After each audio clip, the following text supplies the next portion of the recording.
का नाम था सोनपुर। वहाँ के लोग बड़े शांत और मेहनती थे। लेकिन एक दिन कुछ ऐसा हुआ कि पूरा गांव हिल गया। सुबह सुबह गांव के बच्चे जब खेलने निकले तो उन्होंने देखा खेतों के बीच में एक बहुत बड़ी मुर्गी खड़ी है। उसकी ऊंचाई किसी आदमी जितनी थी और उसके सुनहरे पंख सूरज की रोशनी में चमक रहे थे। बच्चे पहले तो डर गए, लेकिन उनमें से सबसे हिम्मती लड़का गोपाल धीरे धीरे आगे बढ़ा। उसने मुर्गी को देखा। वो एकदम शांत थी। उसकी आंखों में किसी तरह की हिंसा नहीं थी। गोपाल ने डरते डरते उसके सामने एक दाना फेंका। मुर्गी ने धीरे से चोंच से वो दाना उठा लिया और फिर उसने गोपाल के कंधे पर अपनी चोंच रख दी, जैसे उसे आशीर्वाद दे रही हो। धीरे धीरे पूरे गांव में खबर फैल गई, एक बड़ी मुर्गी आई है। लोग इकट्ठे हुए। कोई कहता, इसे पकड़ो बेच दो। कोई कहता, ये देवी का चमत्कार है।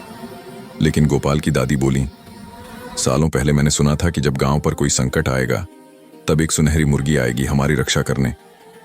गांव के सरपंच ठाकुर रामलाल को लालच आ गया।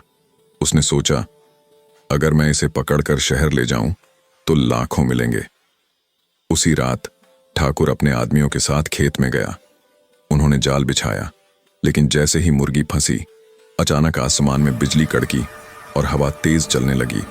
मुर्गी ने जोर से पंख फड़फड़ाए और पूरा जाल टूट गया। ठाकुर और उसके आदमी डरकर भाग खड़े हुए। अगले दिन मुर्गी गायब थी। गांव वाले सोचने लगे कि वो चली गई। लेकिन उसी शाम जब कुछ जंगली जानवर गांव में घुस आए, अचानक वही बड़ी मुर्गी फिर लौट आई। उसने जोर से आवाज की और सारे जानवर डरकर भाग गए।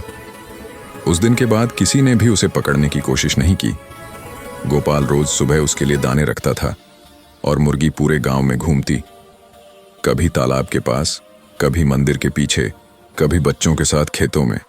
कहते हैं, जब भी गांव पर कोई मुसीबत आने वाली होती है तो रात में खेतों से उस बड़ी मुर्गी की हल्की चाल और उसके पंखों की सरसराहट सुनाई देती है, जैसे वो अब भी गांव की रक्षा कर रही है।